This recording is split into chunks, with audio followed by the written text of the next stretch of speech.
Bisa diceritakan bagaimana situasi tengah malam di Washington DC, apakah masih ramai atau seperti apa? Nah, inilah agak di luar perkiraan Anda sebelumnya. Biasanya ini ritual tahunan, di mana yang kadang-kadang disebut secara informal election night party ya. Tetapi tahun ini relatif sepi. Ya, apakah mungkin karena memang terbelah?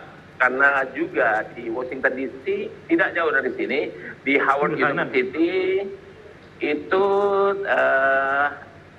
ada perkumpulan atau warga berkumpul di sana menjadi markas dari Kamala Harris untuk mengikuti perhitungan suara. Jadi situasinya kurang lebih semacam ini, bisa ngikutin saya sekarang. Sekarang ini hampir tengah malam, jumlah wartawan kelihatannya lebih banyak dibanding warga. Tadi memang warga sempat berkumpul di sini, menyuarakan berbagai aspirasinya, ada yang mendukung Palestina, ada yang total religius dan sebagainya. Dan juga yang menarik juga justru bermacam bisnis, toko-toko dan hotel mengantisipasi kemungkinan terjadinya kerusuhan dan mereka menutupi kaca-kaca jendela maupun pintu mereka dengan papan-papan kayu. Hal ini memang terjadi karena sebelumnya beberapa tahun sebelumnya saat terjadi pembunuhan warga kulit hitam George Floyd terjadi kerusuhan dan memang ada isu atau mengantisipasi kemungkinan kerusuhan sehingga para pebisnis melakukan hal tersebut. Gitu jadi. Ketika ada reaksi seperti itu, menutup kaca-kaca pertokoan dengan menggunakan papan seperti ini, ada isu kerusuhan. Ini sebenarnya isunya yang berkembang ini akan dilakukan oleh pihak siapa? Nah, inilah memang secara tradisional ya, bahwa Washington DC ini adalah markas atau lebih banyak pendukung Partai Demokrat, artinya dari kubu Kamala Harris.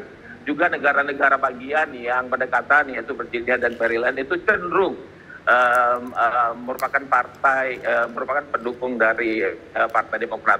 Nah, kerusuhan itu terjadi memang hanya disampaikan oleh pihak keamanan untuk mengantisipasi kerusuhan. Tidak disebutkan ancaman itu datang dari pihak mana. Karena toh pemenang pemilu juga tidak bisa, belum diketahui juga hasilnya. Oke, baik, ini dari satu bisa dikatakan situasi yang cukup mencekam gitu ya, terkait dengan adanya seperti ini. Tapi ini kan tadi kan sempat dikatakan sebagai hal yang juga pernah terjadi sebelumnya begitu ya, antisipasi seperti itu. Tapi pengamanannya apakah jadi akhirnya juga diperketat, terus kemudian warga ada seperti jam malam atau apa, atau langsung dibubarkan ketika ada kerumunan? Kalau misalnya jam malam tidak terjadi, tetapi benar seperti yang dikatakan Jati tadi, pihak keamanan telah mengantisipasi. Terlihat di belakang saya itu jauh sekali, terlihat jauh White House, karena mereka melakukan pagar setinggi 3 meter itu sejak minggu lalu. Dan itu juga terjadi di tempat penghitungan suara dari kubu Kamala Harris maupun dari kubu Donald Trump di Palm Beach. Pihak keamanan tidak main-main untuk mengantisipasi situasi ini. Atau juga memang mungkin sempat terjadi peristiwa penembakan misalnya, ataupun juga peristiwa kerusuhan pada Januari 6 tahun 2020 yang lalu. Itu salah satu alasan mengapa pihak keamanan lebih preventif gitu, untuk mencegah terjadinya kerusuhan saat ini. Dan apakah itu juga mendorong warga tidak datang ke BLM ini?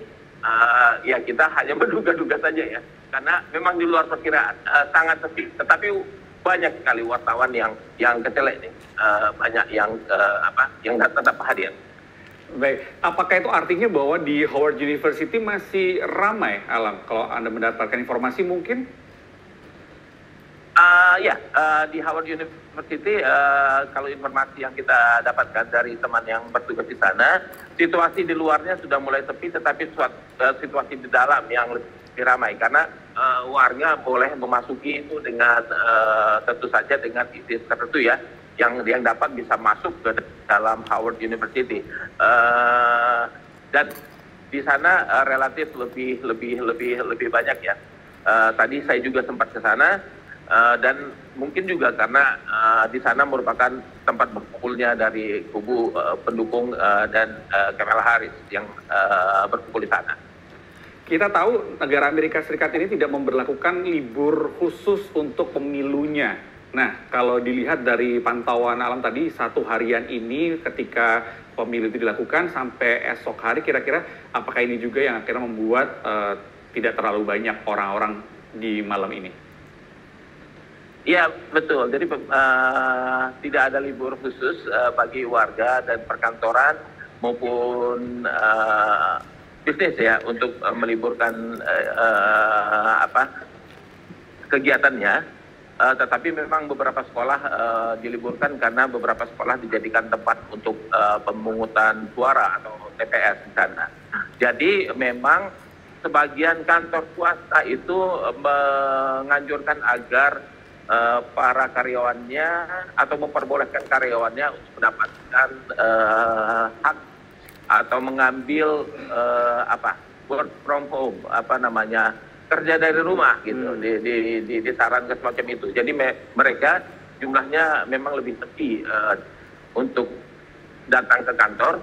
Juga sebagian kantor, termasuk kantor pemerintah, memberikan keleluasaan 4 jam untuk tidak hadir di kantor bagi warga yang ingin menyalurkan suaranya. Jadi memang ada semacam berbagai kebijakan untuk mengurangi jumlah warga yang berkegiatan secara normal di Washington DC, gitu Jati.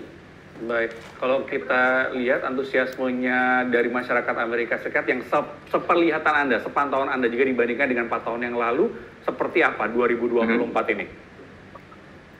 Dan yang menariknya bahwa tahun ini jumlah pemilih yang melakukan pemilihan melalui surat suara yang dikirim melalui pos itu lebih banyak jumlahnya, atau pemilihan awal juga jumlahnya mencapai 80 juta. Itu merupakan angka yang cukup besar di Amerika.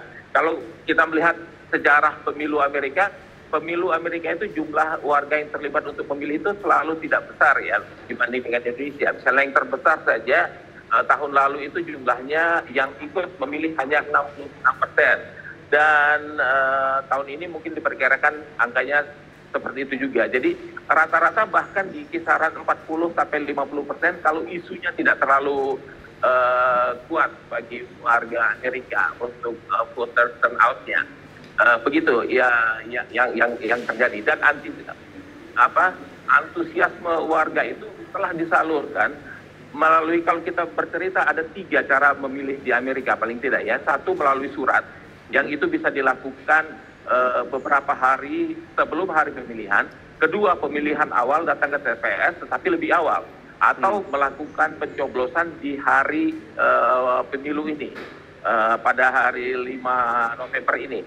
Dan 2 cara pemilihan yang saya sebutkan lebih awal itu antusiasnya besar. Itu yang terjadi. Jadi relatif TPS jumlah pemilihnya relatif menurun, tergantikan dengan surat-surat pos gitu. Oke, Alam, bagaimana dengan soal rendahnya